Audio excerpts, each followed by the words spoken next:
Poinnya di sini. Allah Maha tahu yang ada di hatinya anak-anak itu, anak perempuan itu, anak semuanya itu. Bakti adalah urusan hati. Kenapa anak perempuan yang satu tadi pergi ke tempatnya yang dokter? Kemudian kenapa juga dia milih pulang duluan untuk membersihkan itu semuanya? Ternyata asal tahu saja, dia ke dokter bukan sekedar tanya tentang kesehatan ibunya, akan tapi juga pengen tahu biayanya berapa. Setelah itu dia kebayang. Kemudian dia pulang duluan, itu sebetulnya dia menghindar dari dimintai sumbangan untuk mengeluarkan ibunya dari rumah sakit.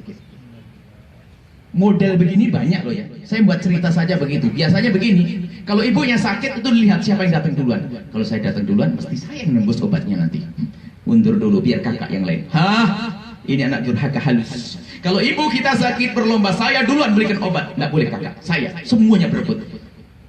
Jangan mengandalkan saudara. Hati-hati. Kadang ibu mau nginep di rumah kita saja bingung, naudzubillah.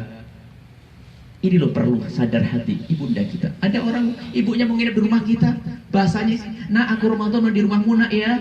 "Iya Umi, iya insyaallah Mi." Setelah Uminya jatuh ke telepon kakaknya, "Abang, Umi katanya Ramadan mau di rumah saya."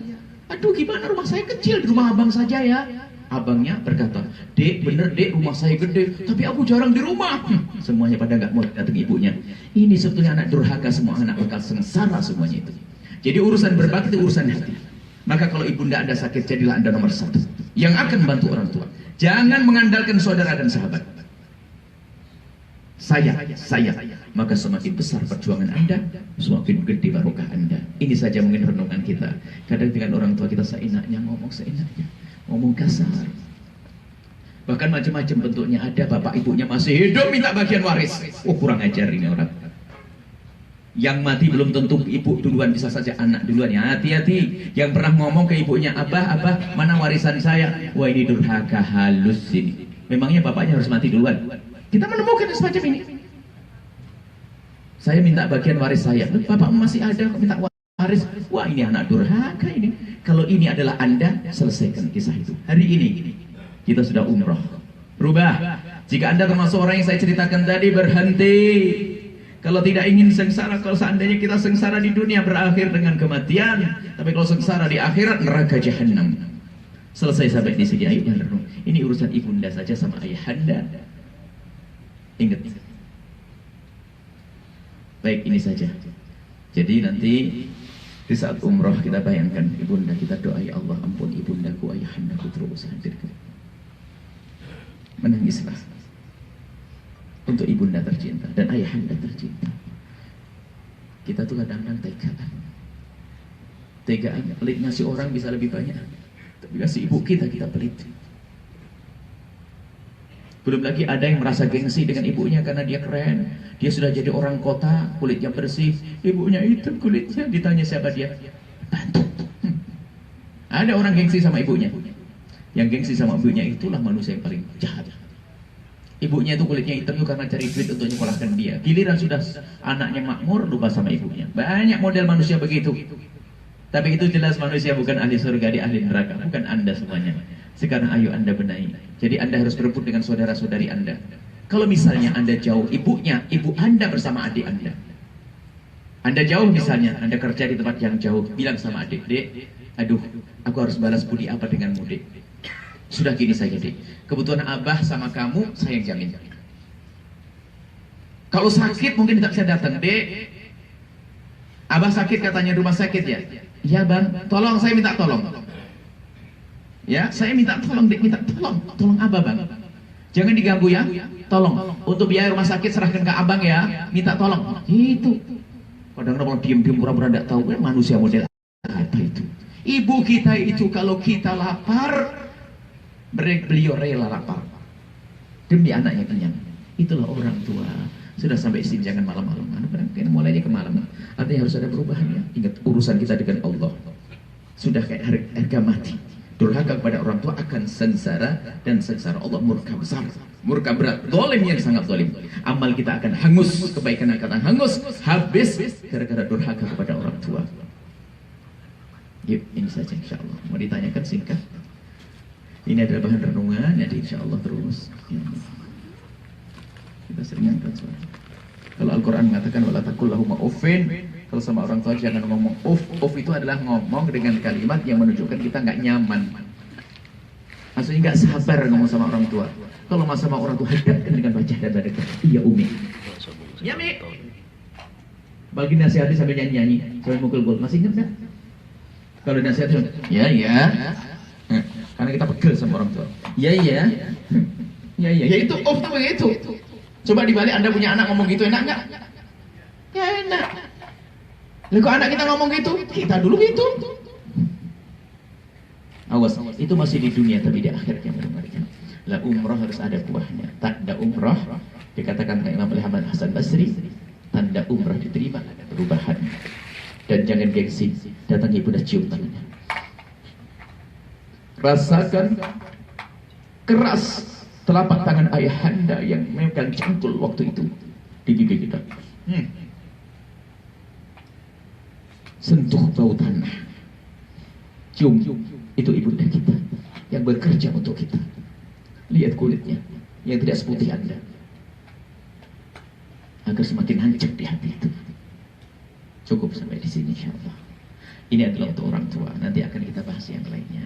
Harus sempurna, nggak cukup orang baik. Jangan bangga dengan sujud saja tapi tidak baik dengan manusia. Paling indah adalah baik dengan ibunda, dengan saudara indah. Baik, ada manusia ahli neraka tapi modelnya adalah ahli ibadah. Jadi ada orang masuk neraka lewat Mekah. Ada, jangan sampai ada lewat Mekah. Oh, gimana ada masuk neraka lewat Mekah? Duit saudaranya dipakai umrah, rebutan waris. Ya tadi maksa ibunya segala macam, pakai umrah. Insya Allah bukan Anda semuanya. Kalau seandainya saya, bagaimana saya mau tobat? Allah Maha Pengampun. Ulang beresin urusan orang tua. Minta maaf, mengabdi. Kalau urusan duit dengan adik, aris yang belum beres, selesaikan nanti. Insya Allah kita bahas pada pertemuan yang akan datang. Cukup insya Allah. Ada yang ditanyakan satu saja atau dua, bil barokah. Belakang, bismillah. Baik, syukur Buya. Silakan dari Bapak-bapak satu dari. Ya, silakan. Assalamualaikum warahmatullahi wabarakatuh. Waalaikumsalam warahmatullahi wabarakatuh. Mau tanya Buya, bagaimana pengabdian kita terhadap orang tua yang sudah meninggal? Masya Allah, ada. Baik, seimbang, masuk. Jadi pengabdian kepada orang telah meninggal dunia, ya ada. Lakukan 3 hal. Dihafal langsung. Yang pertama, itu kan urusan hati kan? Berbakti urusan hati. Lihat. Urusan hati itu begini kalau masih hidup.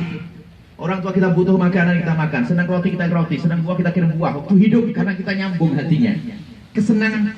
Sama kalau ibu sayang sama anak waktu mondok, ibu makan sate, inget anak makan apa anakku. Nah, kan gitu ya? Hati sama. Maka sederhana. Orang tua kita tidak butuh dikirim sate, tidak butuh dikirim apel, butuh kirim doa. Maka tanda bekti Anda kepada orang tua yang telah meninggal dunia adalah Anda tidak akan lupa di saat Anda berdoa membawa namanya. Sekali Anda lupa, dikhawatirkan Anda tidak bekti lagi. Bohong tobatnya tadi. Jadi Anda berdoa. Kita sering doa minta duit, minta rezeki banyak, minta istri cantik, macam-macam. Ibu ditinggal mau kemana kau wahai anak muda?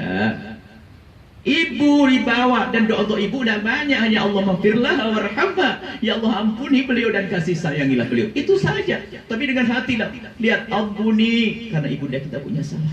Ampuni ya Allah ayahku. Berikan kasih sayangmu di alam barzah. Dengan hati kita mendoakan itu kok susah. Berarti nggak bekti ya.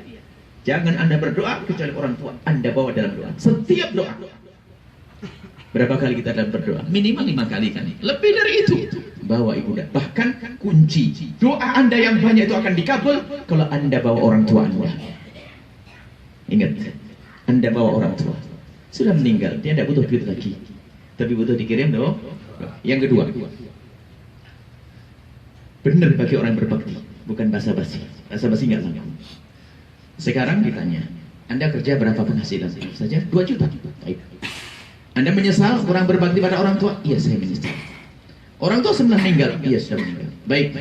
Kalau seandainya bapakmu hidup, minta duit kamu kasih berapa? Yang mau berbakti.